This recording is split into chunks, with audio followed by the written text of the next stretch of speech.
Volume 4. Rizel visits Sudhi's photoshoot accompanied by Regis, Syra, and the children. The moment he walks in, all eyes are fixated on his elegant appearance. Even the cruel, cold-hearted supermodel, Young and Sunbae, can't take her eyes off his charismatic looks. The huge crater created from the fight between Rael and Frankenstein in the human world draws a lot of attention from both the Union and KSA. The KSA agents join Uran to check on possible recruit candidates and get involved with the RK team. Both sides come to an understanding amongst each other without Rizel or Frankenstein's intervention. Rizel, all the while during the RK's fight against Cerberus, has been displaying symptoms that his health is deteriorating. Frankenstein is resolved to keep Rizel away from situations involving him having to fight as Rizel's body can't take it.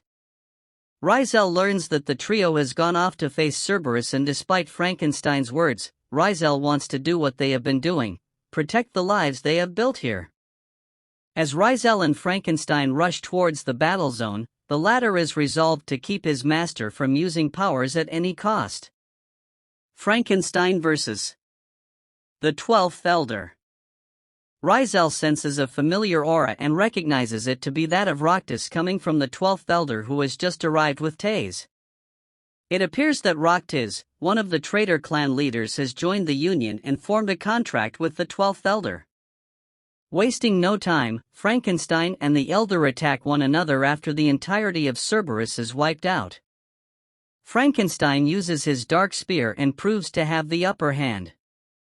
At one point, the Elder takes Rizel hostage, planning his escape. He boasts of destroying the KSA and states that it's reasonable for opposing an Elder like him. Rizel gets angry at how taking innocent lives is supposed to be reasonable. Rizel uses a blood field and asks the Elder, "Who gave you the right to take another's life?" The Elder realizes that Rizel is far stronger than Roctus and desperately attacks Rizel with an energy beam. Rizel states that the Elder has forfeited his right to existence and uses the cyclone of blood to destroy the Elder, as everyone else watches. Rizel faces away from the spectators as blood trickles from his mouth, alarming Frankenstein, who immediately rushes to his master's side. Rizel tells him not to make a scene and Frankenstein agrees as there are too many people present. Rizel says he will see him back at the house and quickly takes his leave. Normal life. Back at the house, oblivious to the tense atmosphere, Tao praises Frankenstein's power and Rizel's ability to kill an Elder so quickly. Regis then asks Frankenstein how he knew that Roctus was in the Union and had formed a contract with the 12th Elder.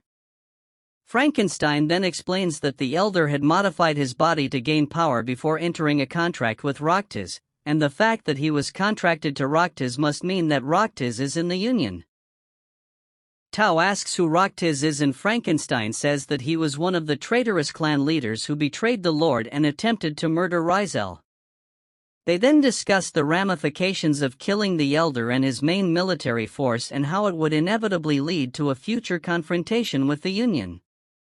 Then Rizel walks away, telling them all to leave as they could no longer have the lives they wished for in Korea. Later, Tao asks what they are going to do now since Rizel has asked them to leave, and Frankenstein, thinking they were worried about having nowhere to go, assures them that they can go to Rizel's mansion where they will be safe from the Union. However, M21 clarifies that they want to know why Rizel wants them gone, theorizing that they may be too weak to face the Union, which would make them a burden to Rizel and Frankenstein. Frankenstein explains that Rizel asked them to leave because they aren't sure that they can protect them. He then proceeds to tell them about the nature of his master's powers. Rizel's lifespan shortens every time he uses his powers. The way his powers drain his life force implies that they're either created from his life force or his powers are too strong for his body to handle. The recent problems with Rizel's powers have arose from an incident that took place 820 years ago, which forced him to use a considerable amount of power to defend his life and to enter his hibernation afterwards. However, the hibernation period wasn't enough to help him recover, as his body was beyond recovery. Frankenstein tells them that Rizel doesn't see them as a burden but is actually worried that he might be unable to protect the lives they have built in Korea, which makes M21 wonder out loud why Rizel cares so much about them when he is in fact so ill himself. This prompts Frankenstein to explain the true meaning of what it means to be the true noblesse. He explains that Rizel's greater role is to keep the nobles and their mighty powers in check and to destroy those who abuse their power by slaughtering humanity. This is the real reason why he is revered and feared among the nobles.